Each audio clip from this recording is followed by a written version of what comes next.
Bienvenue, je suis Perrine Corvézier, la fondatrice d'Azimut. Azimut, c'est le guide des parents pour une orientation scolaire et professionnelle sur mesure avec votre enfant. Nous nous appuyons sur près de 100 spécialistes de l'orientation pour vous informer et vous conseiller. Pour découvrir l'ensemble des ressources Azimut, rendez-vous sur azimut-orientation.com. Vous pourrez notamment vous inscrire à notre newsletter. Entre novembre 2024 et janvier 2025, Azimut propose un programme de 15 webinaires destinés aux parents de futurs étudiants. Allez sur azimut-orientation.com pour le découvrir et réserver votre place gratuite. Je laisse place maintenant au contenu de cet épisode. Bonne écoute. Bienvenue au Salon Post-Bac. Ce matin, cette rencontre, cette présentation porte sur les formations du sport et en particulier les licences de STAPS, les DUST, les BPGEPS. En fait, toutes les formations qui conduisent au métier du sport. Alors, pour présenter tous ces parcours, nous avons le plaisir d'accueillir 3 intervenants. Hugues Roland qui est professeur à l'université Sorbonne Paris Nord, dans la filière STAPS et responsable de formation. Ensuite, monsieur Théo Briot, qui représente l'ILEPS. L'ILEPS, c'est une école qui propose des formations en STAPS, qui a un statut un petit peu différent des universités, puisque c'est un statut, il va nous expliquer tout ça en détail, mixte entre un statut associatif et un statut privé. Et enfin, Bruno Mességuet, à gauche, à droite pour vous, pardon, qui représente l'Association nationale des étudiants de STAPS, l'ANESTAPS. Bruno va nous présenter son parcours et puis témoigner de la situation du point de vue des étudiants. Voilà. Mais avant d'en venir aux formations, je pense que c'est intéressant de s'arrêter quelques instants sur le contexte de ces métiers du sport et puis peut-être donner quelques points de repère s'agissant de la situation de la filière. Alors, le secteur du sport, c'est un secteur qui est extrêmement dynamique. Ça ne vous aura pas échappé. La demande sociale est très très forte. Les pratiques sportives, au fil du temps, se sont considérablement massifiées. Cette demande, elle est portée, bien évidemment, par des événements sportifs internationaux qui sont toujours plus gigantesques. On vient de vivre ensemble les Jeux Olympiques, qui illustrent bien cette tendance. On constate également un élargissement du public. Historiquement, le sport était quelque chose qui était plutôt masculin et plutôt jeune. Heureusement, aujourd'hui, on constate que la féminisation progresse, même s'il reste du chemin à parcourir. Et par ailleurs, les seniors s'emparent d'activités. Il faut y voir un enjeu de santé publique et un enjeu de vivre dans de meilleures conditions.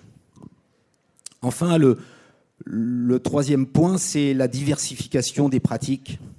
Les sports traditionnels existent bien sûr toujours, mais on constate que de nombreuses activités apparaissent au fil du temps. Et on peut citer les pratiques urbaines qui se structurent et qui deviennent de véritables activités sportives. On constate aussi une explosion des activités de nature. Et puis, il faut le reconnaître, une structuration des activités qui conduit de plus en plus à avoir des activités qui sont payantes.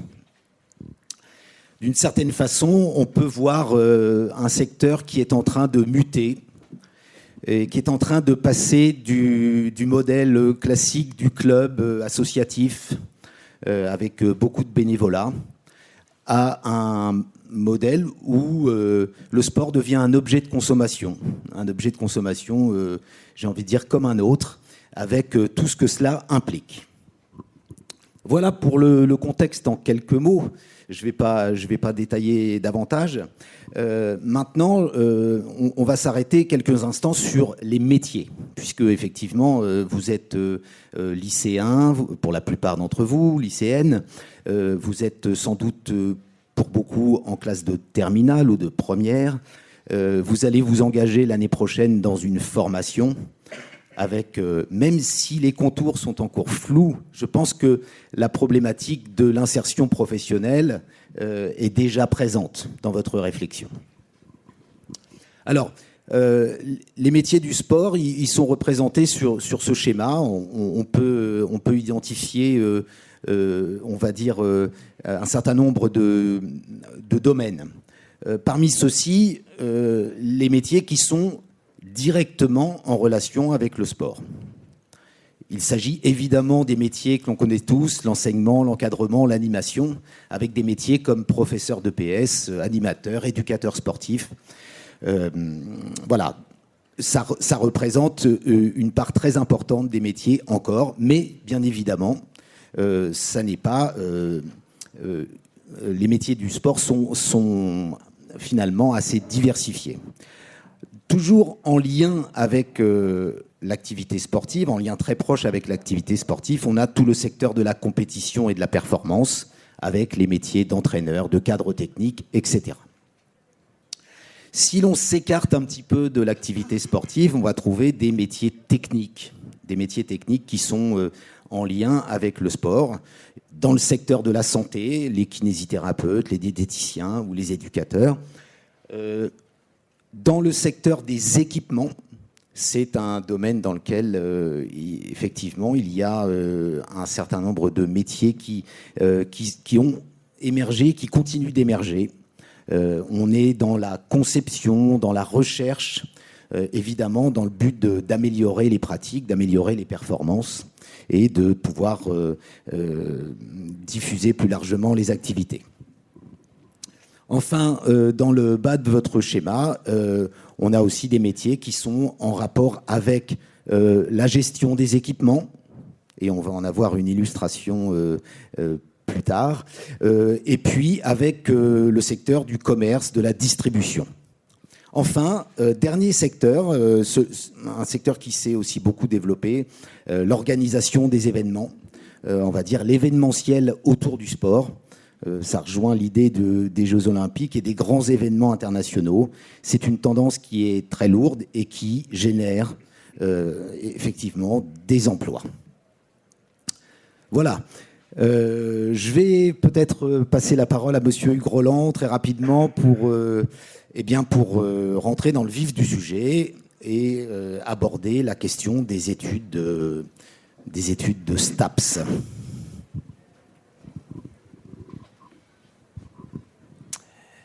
Merci.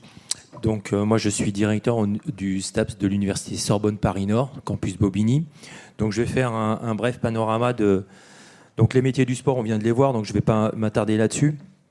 Maintenant, face aux métiers, il y a des diplômes.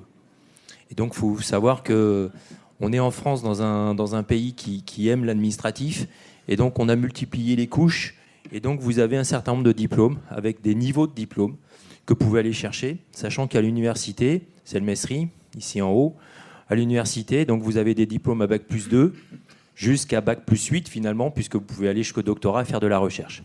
D'accord ? Donc Bac plus 2, Bac plus 3, Bac plus 5, master, et donc ensuite Bac plus 8, le doctorat pour faire de la recherche. À côté de ça, vous avez des diplômes de jeunesse et sport et des branches professionnelles, qui sont des diplômes de niveau 4 en général. Pour les branches pro, c'est des CQP, des TFP. Donc les TFP, c'est des titres à finalité professionnelle. Les CQP, c'est des certificats de qualification professionnelle. Donc ce sont des diplômes que vous pouvez aller passer dans des organismes privés, associatifs, l'UCPA par exemple, des associations comme ça qui ont délégation pour proposer ce genre de diplôme. D'accord ? Et donc, ce sont des diplômes qui, au final, sont des diplômes d'animation d'initiation. Ces diplômes de niveau 4 et de niveau 5 à Bac+2, vous pourrez faire de l'animation et de l'initiation. Ensuite, pour faire du face-à-face pédagogique spécifique, que ce soit dans le domaine de la santé, de l'éducation ou autre, ou de l'entraînement, il va falloir passer à des diplômes supérieurs. Donc DE-GEPS, c'est le diplôme de jeunesse et sport, diplôme d'État. DES-GEPS, le diplôme d'études supérieures, donc diplôme d'État supérieur, donc c'est le DES-GEPS, ou sinon, en face, vous avez la licence STAPS. OK ? Et donc, vous voyez qu'après la licence, il n'y a que le ministère de l'enseignement supérieur, donc l'université, qui peut vous proposer des diplômes de niveau supérieur, donc des diplômes de niveau 7 et des diplômes de niveau 8. Alors, on vient en STAPS, pourquoi ? Donc attention, on a certains étudiants qui confondent encore les STAPS avec un camp sportif. On vient en STAPS pour se former à un métier. On vient en STAPS pour se former à un métier. On ne sommes pas un centre d'entraînement, un centre de préparation olympique ou quoi que ce soit, un sport-études. On représente des formations pour devenir un professionnel dans les métiers du sport. Donc on apprend un métier. Okay, alors que ça va se faire progressivement, cette histoire-là. Sachant que en STAPS, vous avez 5 mentions qui vous amènent vers 5 grands registres de métiers. On vous les a présentés, les métiers, tout à l'heure. Et donc ces métiers-là, en fait, en STAPS, ils sont corrélés à des mentions. Ce qu'on appelle des mentions, c'est des grands parcours. Donc vous avez la mention APAS, évidemment, donc activité physique santé, qui va vers les métiers donc, du handicap et de la santé. Et donc on devient enseignant APA. Vous avez l'éducation motricité. Donc là, c'est les métiers de l'éducation, dans le monde scolaire ou en dehors du monde scolaire. Vous avez la mention entraînement sportif qui va vers les métiers de l'entraînement, préparation physique, coach, etc. Vous avez la mention management sportif, qui va vers tous les métiers du management de l'entreprise, etc. Et puis vous avez une dernière mention, IEAP, ingénierie et ergonomie de l'activité physique, où là on est sur les métiers de l'ergonomie, donc analyse de situation, l'analyse entre le pratiquant et le matériel, etc. Donc ça c'est une niche, IEAP c'est une niche, vous n'en avez pas en Île-de-France. Donc l'architecture de la formation, vous avez donc la formation à Bac+2, du DUST. Donc le DUST, c'est DUST 1, DUST 2, avec très spécifique. Et derrière, normalement, c'est insertion professionnelle. D'accord ? Avec des débouchés, normalement, c'est 90%, c'est la voie professionnelle derrière. On a un métier et on travaille. OK ? Très rares étudiants, chez moi, je le fais. Pour les plus brillants de DUST 2, je les récupère dans le parcours académique. Ensuite, vous avez des licences professionnelles. Donc c'est à Bac+2, on prend des étudiants à Bac+2, ils passent une licence pro en 1 an et ensuite derrière c'est insertion professionnelle. Et puis vous avez le cursus académique classique, on va dire, de l'université. Donc c'est la licence avec un L1 qui est un tronc commun, le L2 qui vous propose du tronc commun plus du début de la spécialisation. Le L3 il est complètement spécifique et je reviens à ça. Le L3 en fait il est très spécifique à ça. Et là vous avez un diplôme. D'accord ? C'est des diplômes séparés. Et donc le L3, il est très spécifique. Et derrière le L3, c'est insertion professionnelle ou master. On poursuit à Bac+5. OK ? Alors, des choses qui vous intéressent beaucoup aussi, c'est les accès spécifiques par STAPS. Donc, par STAPS, vous avez évidemment possibilité d'aller vers des écoles de kiné. Et alors, attention, pour aller dans les écoles de kiné, en fait, il y a 2 possibilités. Et c'est là où, bien souvent, vous êtes pas super bien orienté parce qu'en fin de compte, dans les CIO, vous n'avez pas forcément la bonne information parce qu'elle est compliquée en fin de compte. Dans certains STAPS, et il faut se renseigner pour ça, dans certains STAPS, il faut bien se renseigner. Moi, j'ai par exemple des places kiné propres. Donc, je n'ai pas besoin, les étudiants qui viennent chez moi n'ont pas besoin de faire la LAS pour accéder à kiné, puisque moi, en propre, au STAPS de Bobigny, j'ai des places kiné. Donc j'ai pas mal d'étudiants qui pensent que pour faire kiné, il faut faire LAS. Eh bien, chez moi, non, c'est pas obligatoire, puisque moi, j'ai des places kiné propres. Mais ça, c'est pas vrai dans tous les STAPS de France. D'accord ? Donc, il faut bien faire attention. Il faut se renseigner là-dessus. OK ? Et après, on a des étudiants chez moi, j'ai le cas pour le coup, ils ont fait LAS, ils ont pris LAS, ils sont pris, et puis ils se rendent compte, dès le début de l'année, que j'ai des places kiné propres. Et comme la LAS, c'est quand même assez compliqué, c'est dur, c'est rude, il faut une charge de travail, il y a une charge de travail assez importante. On vient me voir, on me dit, mais monsieur, moi je veux quitter la LAS et je veux passer en STAPS. Sauf que comme ce sont 2 recrutements différents, c'est pas autorisé. C'est pas autorisé. D'accord ? Donc attention à ça. Excusez-moi, ça veut dire qu'il ne peut pas s'interrompre entre 2 cours. En cours de route, c'est ça que vous dites ? Non, ça veut dire qu'il est obligé de continuer sa LAS pendant au moins 1 an. Mais après, si ça ne marche pas la LAS, est-ce qu'il peut repostuler Non. en STAPS ? Oui, il peut repostuler en STAPS, tout à fait. J'ai compris que là, c'est une fois et après, c'est fini. Non, la LAS, vous avez 2 chances pour candidater sur les études de médecine. Vous pouvez faire une LAS et puis candidater en L1. Et puis, si ça ne marche pas en L1, vous passez en L2. Alors là, pour le coup, vous passez en L2 STAPS. Et depuis votre L2, vous pouvez recandidater sur la LAS, sur les études de médecine. OK ? C'est pas hyper simple, mais vous avez 2 chances. Quand vous êtes en LAS, vous avez 2 tentatives. 2 tentatives. D'accord. En STAPS, c'est en L1 et en L2. Pour moi, c'est en L1, en L2. Même les étudiants de L2 peuvent concourir sur mes places kiné. Mais j'ai mis des quotas, évidemment, pour pas que les uns trustent toutes les places. Et combien de places pour kiné depuis STAPS ? Alors, moi, par exemple, j'ai une vingtaine de places. J'ai une vingtaine de places, dont 6 à l'ENCRE.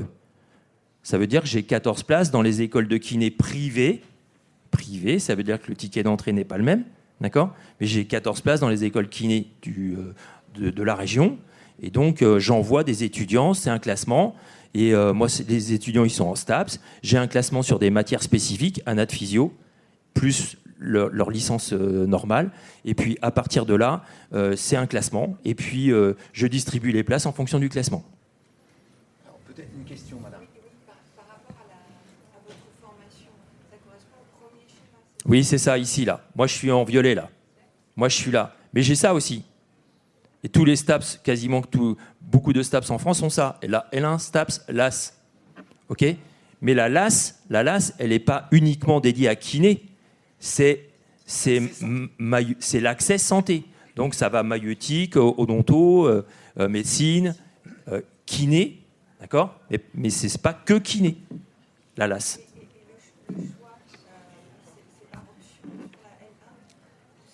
Quand vous êtes en LAS ? Non, en fait, alors ça dépend des STAPS. C'est pour ça, à l'UPEC, il fonctionne différemment. L'UPEC, c'est Créteil. Ça fonctionne un petit peu différemment que moi. Moi, les étudiants s'inscrivent en STAPS, et puis en début d'année, on leur dit, bah voilà, il y a des places kiné. Est-ce que vous voulez concourir sur le concours kiné ? Voilà, c'est une inscription assez libre comme ça. Le concours kiné, c'est vraiment un concours ou ça dépend des notes de C'est un concours, puisque en fin de compte, ils sont classés selon leurs notes sur anat physio et leur note générale, leur moyenne générale. Oui, c'est les notes de l'année, oui, tout à fait. C'est du contrôle continu, oui, tout à fait. Donc, vous avez la L1 Pass STAPS aussi, c'est une 3e possibilité. Donc là, c'est l'inverse. Ils sont en études, ils sont en majeure médecine et ils prennent une mineure STAPS. Et ça leur permet, s'ils ne valident pas la médecine, mais qu'ils valident bien la STAPS, de poursuivre en STAPS. Ça, c'est la voie inverse. Et puis, à partir de STAPS, vous avez aussi des concours spécifiques, notamment celui de la police, qui a intégré en son sein des épreuves spécifiques STAPS. C'est une convention qu'on a avec la... Alors, C3D STAPS, là, la conférence des directrices et des directeurs de STAPS, j'en suis vice-président au niveau du CA. Et on a monté des partenariats comme ça, et notamment avec les concours de police et de gendarmerie, où il y a des épreuves spécifiques pour les STAPsiens. OK ? Donc ça, c'est les études. Ça, c'était pour vous dire un petit peu les accès spécifiques, et notamment la question kiné qui intéresse pas mal d'entre vous. Et puis, donc, les études en STAPS. Il faut bien comprendre que les études en STAPS, ce sont des études pluridisciplinaires. Alors, j'ai mis un petit nuage de mots, là, je me suis amusé à ça. Mais surtout, ce qu'il faut comprendre, c'est que vous avez 4 grands domaines de matière qui vous attendent. Vous avez les connaissances et compétences transversales. C'est à peu près 20% de votre temps, OK ? Avec des cours magistraux et des cours TD. Vous avez des connaissances et compétences sportives. Évidemment, vous allez faire du sport. Mais attention, vous allez faire du sport, mais pas que du sport. On va vous demander de comprendre l'activité et de savoir la manipuler en tant que futur éducateur. Donc, dès la première année, quand vous êtes évalué dans les activités sportives, c'est à la fois en pratique, évidemment, mais aussi en théorie. vous allez faire de la théorie des activités physiques pour pouvoir les manipuler, les comprendre et les manipuler dans un face-à-face pédagogique qui vous attend plus tard. Ensuite, vous avez des connaissances et des compétences scientifiques, 30% du temps.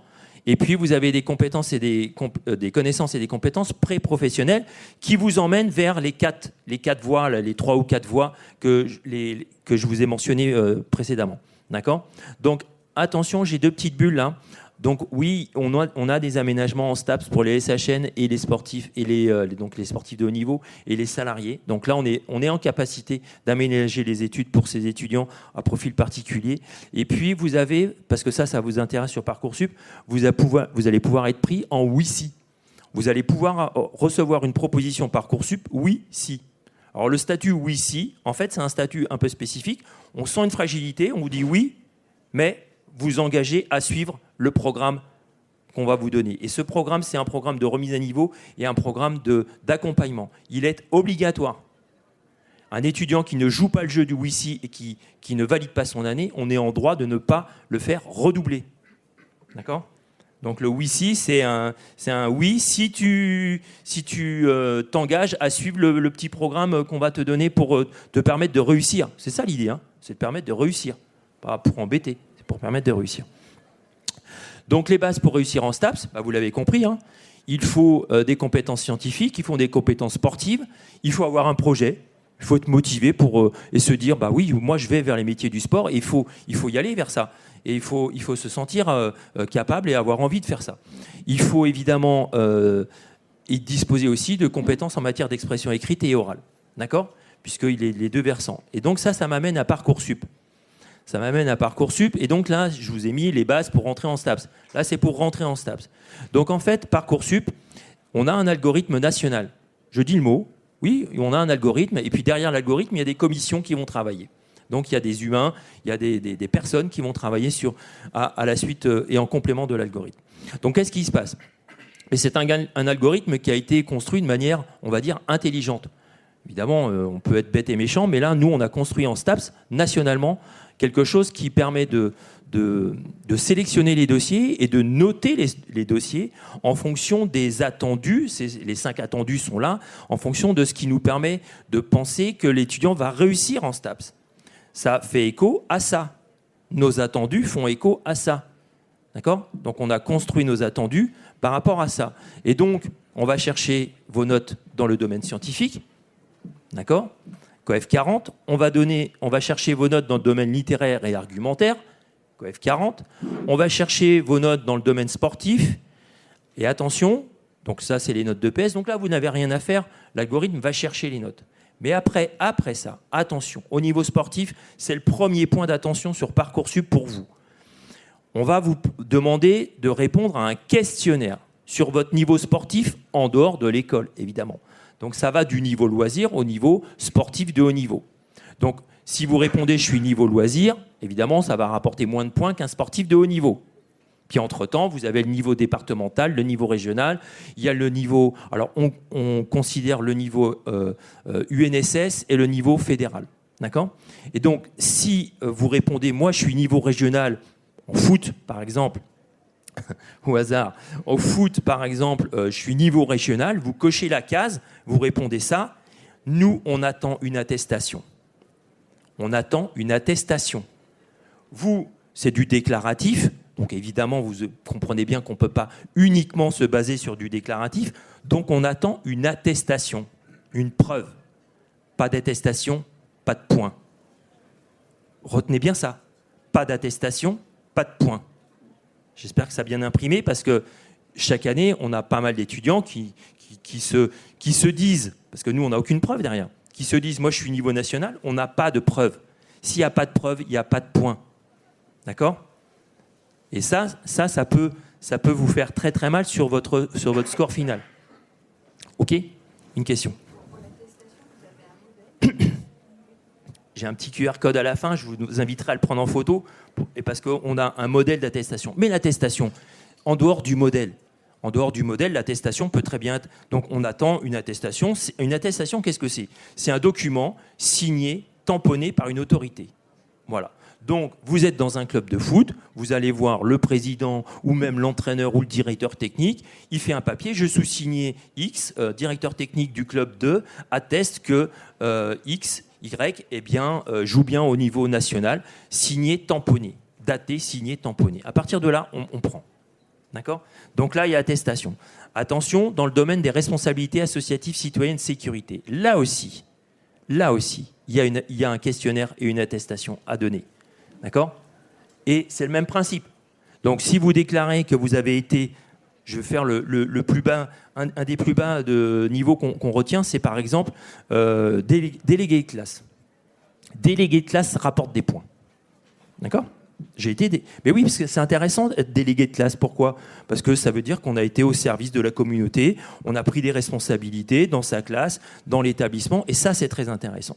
Donc, délégué de classe, ça fait partie des choses qu'on reconnaît. Mais il nous faut une attestation. Donc, vous cochez délégué de classe, vous voulez avoir des points de délégué de classe, il nous faut une attestation. Votre prof principal, qui vous fait un papier signé, tamponné, ça va suffire. D'accord ?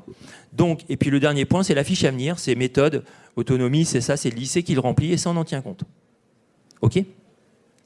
Donc, voilà un petit peu comment est fait Parcoursup.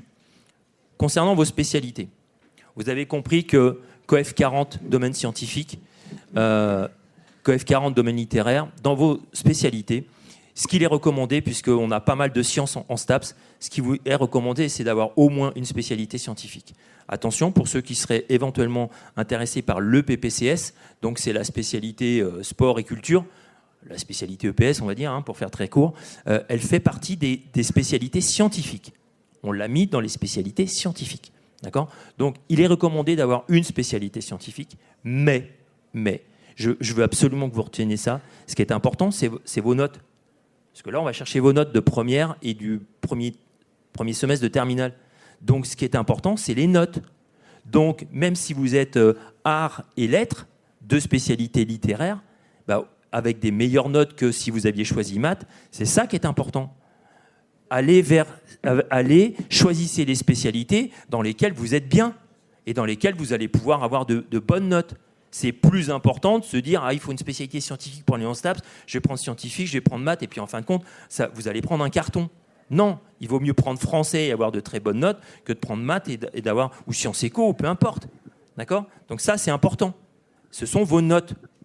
Vos notes comptent d'abord que se dire il faut une spécialité scientifique. Parce que nous, les profs, la fille hésite entre deux spécialités pour l'année prochaine et en première.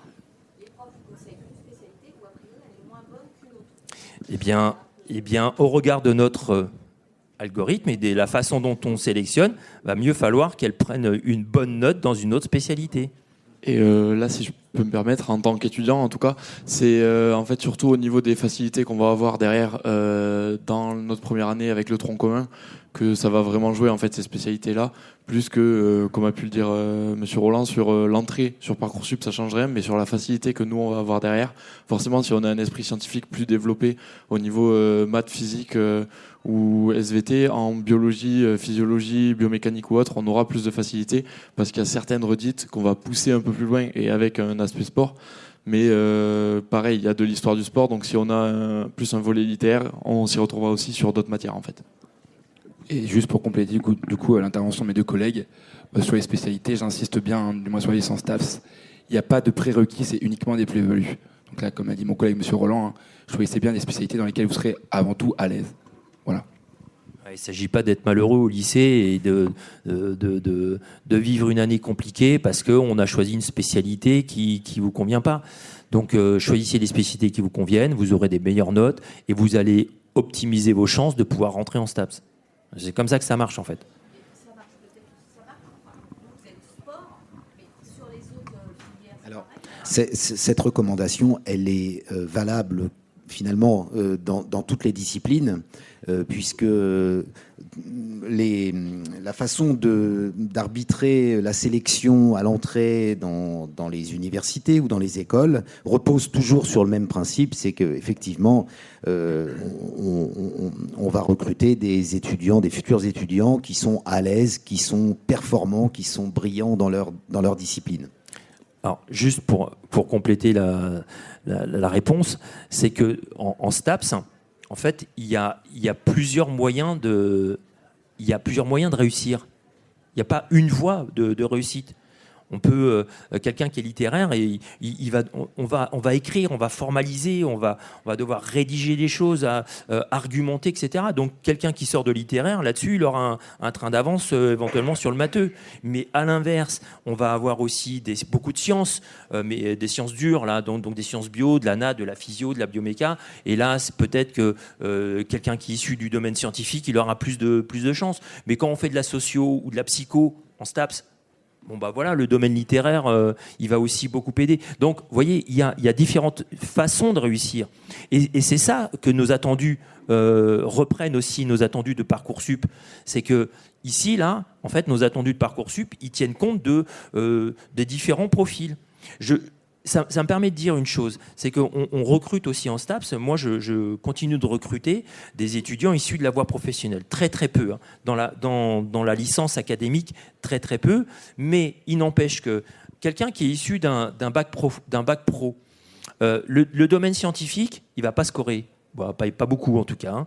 Le domaine littéraire, il ne va pas scorer beaucoup. Par contre, s'il est niveau national, domaine sportif, et si il a une fiche à venir, si le lycée montre que c'est un étudiant sérieux, etc., et qu'il est investi par ailleurs dans son club, où il a passé un BAFA, où il a passé un diplôme de sécurité, etc., eh bien, il garde encore des chances de rentrer. D'accord ?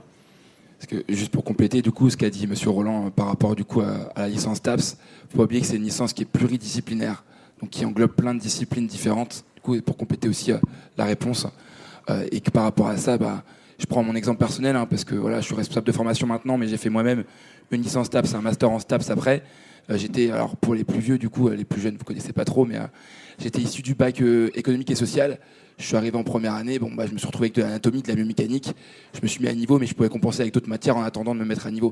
Donc il faut vraiment se rassurer aussi par rapport à ça. Voilà. Donc voilà, et donc là, ici, là, quelques-uns ont pris la photo. Donc là, le premier QR code en haut, à gauche, c'est le QR code sur le site de la C3D STAPS, orienté en STAPS. Donc là, vous allez avoir vous allez avoir toutes les infos qui vous vont bien. On a aussi sur le site de la C3D, on a un test de positionnement, un petit test intéressant. Faites-le, c'est très intéressant. Qui va vous dire si, alors ce n'est qu'un test de positionnement, mais il va vous orienter un petit peu quand même. Et puis le modèle d'attestation. Le modèle d'attestation, c'est le dernier QR code en bas à droite, où là, c'est un modèle. On n'attend pas celui-ci obligatoirement. Je vous ai dit, un papier scanné, un papier libre scanné, mais signé, tamponné, ça oui. Par contre, on voit passer des attestations qu'on recale. D'accord ? Bah oui, il y a des attestations qu'on recale. On voit bien qu'il n'y a pas de tampon, par exemple. Il n'y a pas de tampon de la structure. Ça, pour nous, c'est important. Parce que dater, signer, papa, maman peut le faire. Ou le cousin peut le faire. D'accord ? Donc ça ne m'intéresse pas. Donc, on recale. Le tampon est important. Très bien. On laissera afficher à l'issue de cette présentation les QR codes pour que vous puissiez venir les prendre si vous souhaitez en sortant de la salle. Voilà. Merci Monsieur Roland pour cette présentation extrêmement claire. Alors peut-être on a quand même on a beaucoup parlé de STAPS, ce qui est bien naturel puisque c'est peut-être la filière la plus en vue, celle qui intéresse le plus les futurs étudiants. Peut-être revenir en quelques mots sur le DUST. Peut-être qu'on est passé un petit peu rapidement sur ce diplôme. Le DUST, c'est le diplôme en 2 ans, hein, qui veut dire diplôme d'études universitaires de sciences et techniques. Scientifique et technique, pardon, oui, sciences et techniques, ouais, scientifique et technique, qui est une formation qui a une vocation d'insertion professionnelle. Peut-être qu'on peut s'arrêter quelques instants sur ce diplôme. Peut-être. Alors en fait, le DUST, c'est une formation en 2 ans qui est très spécifique. Hein. Donc on a des DUST métiers de la forme, DUST animation, gestion des activités physiques, sportives et culturelles. C'est ce que j'ai moi à Bobigny par exemple. Vous avez des DUST plutôt typé troisième âge, activité physique et troisième âge. Vous avez des DUST, activité aquatique. Donc en fonction des STAPS, donc c'est là où il faut se renseigner. Et vous avez une cartographie sur le site de la C3 des STAPS. Vous avez une cartographie qui est très intéressante à ce niveau-là, puisqu'elle vous permet de vous renseigner sur il y a quoi à tel endroit. D'accord ? Donc, vous allez sur le site de la C3 des STAPS et vous allez voir la cartographie et vous allez voir les différents types de DUST. Donc, un DUST, c'est très spécifique. Hein, c'est une formation très spécifique, très professionnalisante. La finalité, le débouché, c'est en 2 ans, finalité professionnelle. On est apte à sortir sur le marché du travail, à travailler contre rémunération au niveau animation-initiation. Au niveau animation-initiation. Très bien. Oui, donc effectivement, une vraie différence. Le DUST est spécialisé dès le départ. Et donc, effectivement, il faut, contrairement à STAPS qui est pluridisciplinaire et qui propose une spécialisation progressive, le DUST, on est spécialisé dès le début. Il faut donc, lors du choix des filières, bien se renseigner sur les contenus, sur la finalité du diplôme. Ça me fait penser à juste parce que j'ai Doug Dust. Ah bah vas-y, si tu voulais en parler. Oui, justement, à propos du DUG, justement, parce que c'est dans la même case, il faut savoir que partout en France, du coup, au niveau de la licence STAPS, vous avez un tronc commun, en fait, sur les 2 premières années de licence en STAPS. Et au bout de ces 2 années, une fois que vous avez validé votre 2e année, vous avez aussi un diplôme, un DUG STAPS. Et ce DUG STAPS, en fait, il vous permet aussi de faire une demande, vous, à côté, pour obtenir une carte professionnelle, derrière, pour pouvoir, justement, aller, pourquoi pas entraîner, en fait, notamment dans des salles de sport, par exemple, par rapport à ce diplôme. Donc voilà.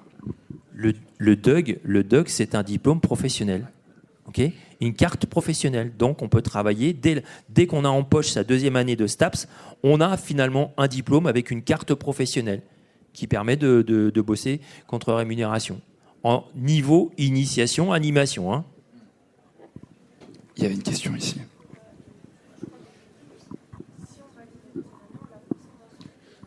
Si tu valides ta 2e année, tu l'as ton diplôme. Non, tu l'auras de suite, mais par contre, il y a une demande de carte professionnelle à faire à côté. Et ça, par contre, ça prend peut-être un peu plus de temps. Donc, tu en as globalement pour 3-4 mois. En gros, tu fais la demande et c'est le temps que ce soit traité pour que tu aies ta carte pro.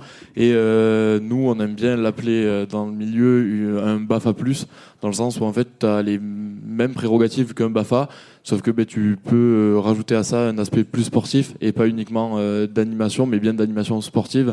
Et tu peux encadrer contre une meilleure rémunération en fait qu'avec un BAFA aussi. Très bien. Je propose peut-être qu'on écoute Monsieur Briot, qui représente l'ILEPS, l'ILEPS rattaché à l'université de Cergy, voilà, mais qui a un statut particulier. Il va nous expliquer la spécificité de son école et peut-être revenir sur une spécialité qu'il connaît parfaitement bien. Connaître parfaitement bien, j'en suis responsable de formation en tout cas, mais c'est tellement vaste que voilà. Alors du coup, et pour présenter rapidement CY-ILEPS, donc en fait on est la composante sport de l'université de Cergy-Pontoise, donc dans le 95 dans le Val d'Oise. Et on a un statut un petit peu particulier, parce qu'il y a une 50aine d'UFR STAPS en France, et il y en a 2 en France qui ont un statut un peu qu'on appelle hybride, donc qui est privé associatif. Donc en fait, du coup, on retrouve un petit peu les codes qu'on peut avoir à l'université dans le public, avec du coup un statut aussi un peu privé associatif, dans la mesure où en fait vous allez passer donc des entretiens de sélection aussi en plus de ce qu'on a parlé tout à l'heure avec Parcoursup et les modalités de sélection avec l'algorithme, etc. Et du coup, au-delà de ça, on est sur des promos beaucoup plus effectifs réduits, forcément, puisque c'est maîtrisé.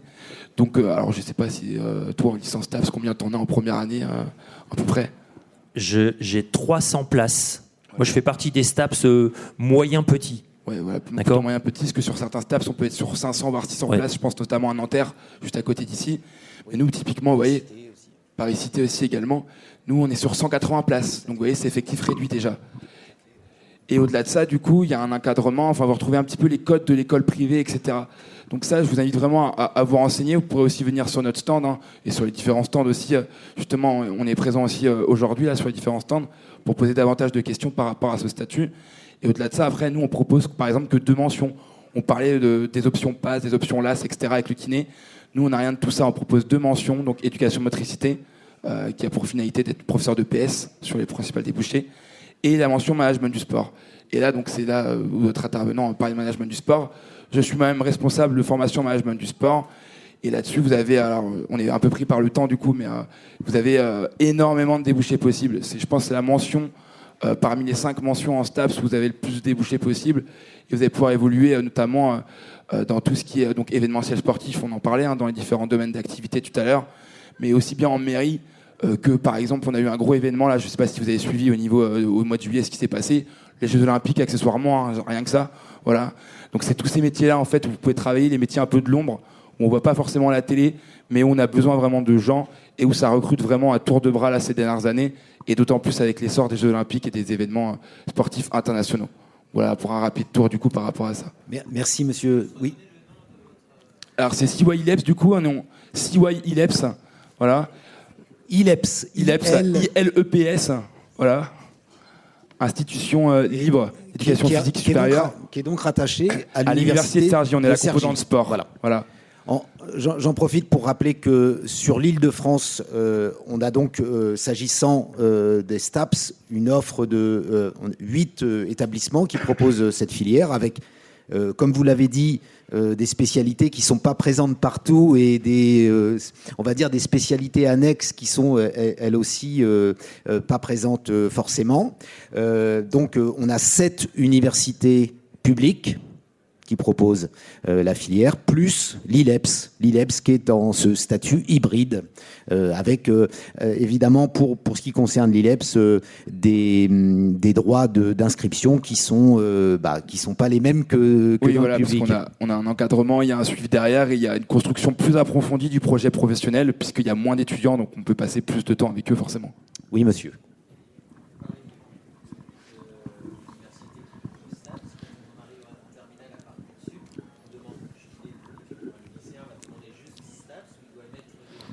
Il doit préciser l'établissement dans lequel il est candidat. La question, c'est est-ce qu'on demande simplement STAPS et ça suffit? Non. On peut demander STAPS Paris-Cité, on peut demander STAPS Nanterre, Sorbonne Paris-Nord. Voilà. Oui. Ouais, exactement. En fait, vous avez le vœu STAPS. Vous avez le vœu STAPS et après des sous-vœux en fonction des universités. Alors, il n'y a pas de sous-vœu s'agissant de l'université en tant que telle. C'est pas comme avec les classes prépa, puisque en fait, à l'université, les filières, vous l'avez vu, sont pas totalement identiques. C'est-à-dire que les universités disposent d'une certaine autonomie pédagogique, et c'est vrai qu'une licence de STAPS à un endroit n'est pas forcément identique à une licence de STAPS, même s'il y a une harmonisation très forte. Il y a une grosse harmonisation nationale. Cela étant, techniquement, si vous voulez, pour Parcoursup, on a cette comment dirais-je, cette particularité de l'université. Juste Paris-Saclay, je vais faire le tour. Donc Paris-Saclay, Paris-Nanterre, Sorbonne Paris-Nord, UPEC, donc c'est Créteil. Vous avez Uge, c'est Marne-la-Vallée. Vous avez Évry, vous avez Cergy. Et on a oublié Paris-Cité. Et Paris-Cité au centre. D'accord ? Voilà les STAPS. Il faut tous les demander. Après, vous voyez pour le secteur privé, mais si vous voulez, il faut demander, il faut avoir un choix élargi, parce que le plus dur, c'est de rentrer. Le plus dur, c'est de rentrer. On a un taux de pression à l'entrée qui est énorme. Moi, l'an dernier, sur Bobigny, j'ai 300 places Parcoursup, plus 60 en LAS, mais je considère les 300 STAPS, 100% STAPS, j'ai classé 4000 vœux. Alors évidemment que sur les 4000, tout le monde ne veut pas venir à Bobigny, mais il n'empêche que j'ai 4000 candidats l'an dernier, candidates, qui ont coché STAPS de Bobigny. Même si vous ne voulez pas y venir, ils l'ont coché. Donc moi, je suis obligé de les classer. Donc j'ai rendu un classement Parcoursup de 1 à 4000 pour 300 places, sachant que je vais chercher jusqu'à la 1500e place environ. Voilà. Mes dernières rentrées sont autour de la 1500e place. OK ? Donc, ça veut dire qu'il y a un taux de pression à l'entrée qui est énorme. Et c'est partout en France pareil. Donc, multipliez vos chances. Il vaut mieux pouvoir rentrer, même si je rentre à Saclay alors que j'avais demandé l'UPEC, vaut mieux y rentrer par cette voie-là. Et après, il y a des possibilités de transfert.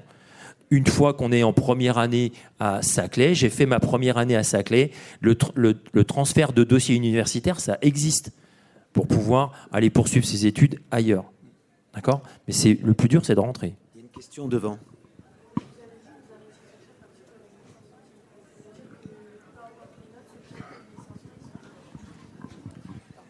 Non, ça veut dire que...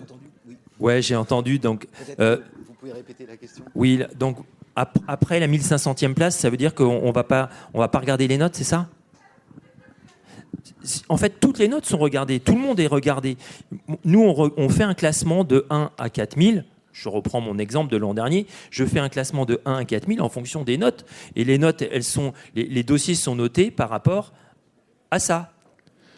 Les notés donc je vais chercher les notes. On va chercher les notes de scientifiques, littéraires, sportives. Vous avez répondu à des questionnaires, ça vous donne des points. Et tout ça en fonction des coefficients que la C-Droit des STAPS a définis, parce que moi j'utilise l'outil. Eh bien, ça me donne un classement. Ça me donne ton dossier. Il a un certain nombre de points. Et en fonction de ton nombre de points, t'es classé. Voilà. Et ce qu'il faut savoir, c'est que voilà, l'an dernier, et depuis plusieurs années, depuis Parcoursup existe, je vais à peu près chercher le dernier rentré, mon 300e. Mon 300e, il se situe dans ces eaux-là. C'est le 300e qui dit oui, en fait, si tu veux. Voilà. Il y a 1500 dans les 1500 places, on a Non. la possibilité d'être pris parce qu'il y a des désistements. En fait, vous avez 4000 classés. Dans l'exemple, je reprends l'exemple, hein, arrête-moi si je me trompe. Vous avez 4000 classés. Donc, dans tous les cas, on va regarder les notes, on va en faire avec l'algorithme. Le problème, c'est qu'il y a 300 places. Donc, on va proposer aux 300 premiers dans le classement. C'est ça, hein, c'est la mécanique. Le jour 1, la mécanique, c'est que le jour 1, les 300 premiers du classement reçoivent une réponse Sur les positive. 4000. Vous êtes pris. Et maintenant, par contre, vous avez 24 heures, je crois, pour dire je prends pas. Et donc, par exemple, moi, sur les 300 premiers qui reçoivent le jour 1, sur les 300 premiers, j'en ai peut-être 3 qui prennent la place. Et puis, j'en ai 297 qui prennent pas. Donc, et on descend. Et après, ça redescend, ça continue de descendre. Voilà. Environ. Oui. Et pour vous rassurer, cette année, Parcoursup s'améliore encore de plus en plus autour de ça. Et on a un visu, en fait, de quel était le classement de la dernière personne acceptée l'année passée.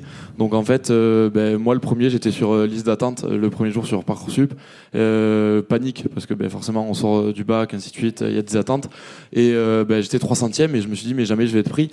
Et en fait, très rapidement, j'ai vu que la dernière personne acceptée avant moi l'année passée était justement autour aussi des 1700 ou 1800, et du coup la pression redescend très vite parce que 2 jours après, comme ça a pu être dit, en fait on est accepté et on a juste à valider notre vœu et c'est fait quoi.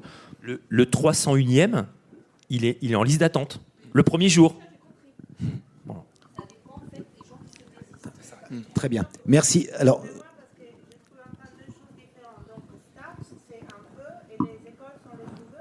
non, ça ne vaut pas. C'est chaque en vœu universitaire. Voilà, tout à fait. Je pense qu'on va peut-être garder quelques minutes pour donner la parole à Monsieur Mességuet, enfin qu'il a déjà prise, mais peut-être revenir sur votre situation et sur votre association, l'Association nationale des étudiants de STAPS, qui couvre le champ du STAPS, des étudiants de STAPS, mais pas seulement. Voilà. Ouais, totalement. Je vais essayer d'être très très très rapide parce qu'on est déjà en retard. Mais du coup, nous, à la NESTAP, ça fait 2-3 ans qu'on vise à représenter tous les jeunes dans le champ du sport et de l'animation. Donc pas uniquement que la filière STAPS. Et de base, j'étais aussi là pour vous présenter les formations qui ont pu être évoquées au niveau jeunesse et sport. Donc c'est des diplômes qui sont donnés par le ministère et qui sont, on va dire, des études plus courtes et beaucoup plus professionnalisantes que le STAPS. Parce qu'on le sait, on peut déjà se tromper, aller en STAPS une année et voir que c'est pas fait pour nous. Beaucoup d'étudiants s'en rendent compte et se dirigent après vers ces diplômes-là, donc qui sont des diplômes jeunesse, éducation populaire et sport. Donc voilà, globalement, en fait, c'est des formations où on va être la moitié du temps en association, entreprise, et l'autre moitié du temps en formation. Et donc, comme vous pouvez le voir au niveau du tableau juste là, on finit avec des prérogatives après un DES GEPS équivalentes à une licence TAPS. Donc la formation prend juste un tout petit peu plus de temps, étant donné qu'à chaque fois, on passe entre 10 et 18 mois en formation. Donc c'est entre 1 an et 1 an et demi, globalement. Donc c'est ça qui va surtout différencier. Et moi, je voulais appuyer sur certains propos qui ont été dits, notamment autour de rentrer avec un projet. Oui, c'est bien d'avoir un projet, mais vous avez le droit de vous tromper. Genre, il n'y a pas de pression sur ça. Moi, le premier, quand je suis arrivé en STAPS, je voulais devenir préparateur physique. Actuellement, je suis en Master 2, ingénierie et ergonomie de l'activité physique. Et je me dirige plus vers un métier du traitement de données et de statistiques. Donc, plus rien à voir avec ce que je voulais faire en entrée en STAPS. Mais c'est important quand même d'avoir une idée de qu'est-ce qu'on voudrait faire et pas juste venir en STAPS en se disant, bon, je vais en STAPS, quoi. Ouais. Complètement, c'est totalement ça. La L1, c'est un tronc commun. Donc nos études sont faites, et en L2, c'est beaucoup de troncs communs encore. Donc en fait, la spécialisation est progressive, et ça permet de s'orienter progressivement. Mais c'est le secteur, en effet, il faut... Voilà, Et partout en France, en fait, la formation au niveau du tronc commun, c'est uniformisé. Que vous soyez à Brest, à Marseille ou ici, globalement, c'est les mêmes tendances, les mêmes idées. Donc les matières vont changer un petit peu, ou du moins l'appellation. En tout cas, c'est les mêmes fonds qu'on étudie, en tout cas. Et je vais appuyer ces propos-là et aussi sur le transfert de dossier, parce que c'est quelque chose que j'ai connu. J'ai fait ma première année à Toulouse, dans le sud-ouest. Et en fait, la mention ergonomie n'était pas disponible, parce que c'est vraiment une mention qui est très niche, comme ça a pu être dit. Et j'ai fait une demande de transfert de dossier à Reims, là où je fais actuellement mes études. Et honnêtement, c'est archi facilité de changer d'université. Et quand je suis arrivé à Reims, j'ai eu très peur justement de oui, mais le tronc commun, s'il n'est pas uniformisé, en fait, je vais arriver à un endroit où je saurais rien et j'aurais fait une année dans le vide. Et là, je vais sûrement redoubler. Mais c'est pas vrai. On arrive avec des bases. Alors oui, il y a peut-être des choses qui sont vues en L1 chez les autres en L2, ainsi de suite. Mais globalement, la formation est quand même bien uniformisée sur tout le territoire français, et même en Outre-mer d'ailleurs, si jamais ça intéresse certains d'aller à autre métropole. Mais du coup, voilà. Très bien. Eh bien, je pense qu'on va peut-être en rester là, peut-être prendre une dernière question. Alors, pour conclure, c'est effectivement un domaine, un secteur qui, vous l'avez vu, offre des perspectives qui sont larges, qui sont bien au-delà de l'image peut-être qu'on en a parfois un peu restreinte, avec deux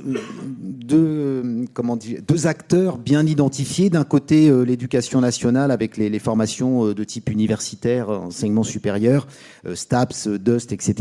Et de l'autre, on en a moins parlé parce que effectivement, mais la filière jeunesse et sport avec les BPGEPS, les DEGEPS, etc. qui sont, on va dire, les diplômes fédéraux traditionnels pour lesquels il y a une grande différence. Je ne sais pas si c'est clair pour tout le monde, mais autant on a bien dit qu'à l'université, on était sur des formations pluridisciplinaires avec une spécialisation progressive.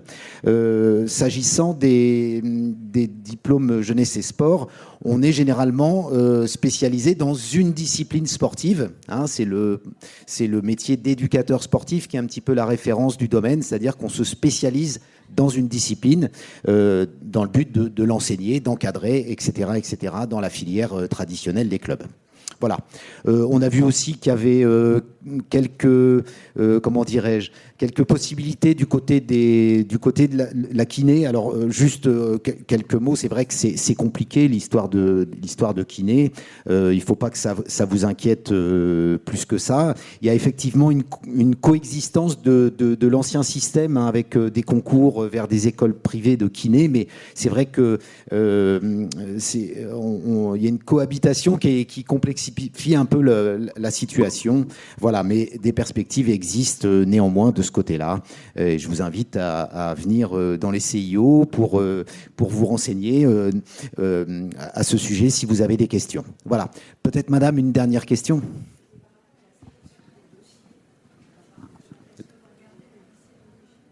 La sélection des dossiers, pour la question qui est posée, peut-être qu'elle vous intéresse, la sélection des dossiers dans Parcoursup, est-ce que le lycée d'origine fait partie de la sélection ? Je ne crois pas, monsieur Roland, mais... Et vous avez entièrement raison, voilà. Monsieur Honnel. Donc oui, non, en effet, en STAPS, nous ne regardons pas notre outil, ne va pas chercher et mettre des points spécifiques ou des pondérations spécifiques en fonction du lycée d'origine. Ce sont les notes uniquement qui sont pondérées. Par contre, ce qui amène une pondération dans notre outil, c'est la voie du bac. en fonction de la voie générale, voie techno, voie pro. Là, je vais faire une caricature très simple, mais vous allez comprendre. Un 16 en maths dans la voie pro n'a pas la même valeur qu'un 16 en maths dans une spécialité maths de la voie générale. Pour que vous compreniez bien comment on a l'esprit de l'outil. Voilà. Je suis désolé s'il y a d'autres questions. On va vraiment être obligé de s'arrêter puisque une autre conférence va démarrer dans 5 minutes. Merci de votre attention. Très bon salon à tout le monde. Merci et à vous et bonne bienvenue journée. Merci beaucoup. dans le domaine du sport. Et voilà.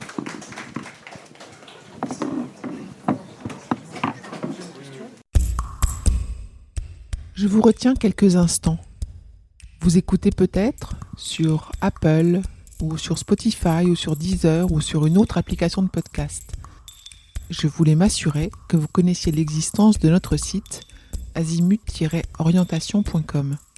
Sur ce site, les contenus sont organisés par thématique et par situation. Ceux qui connaissent adorent et utilisent notre moteur de recherche, ce qui leur permet d'aller chercher directement le bon contenu qui correspond à leurs problématiques. Je vous encourage à vous y connecter et n'oubliez pas de vous inscrire à notre newsletter. Merci de votre fidélité et à bientôt.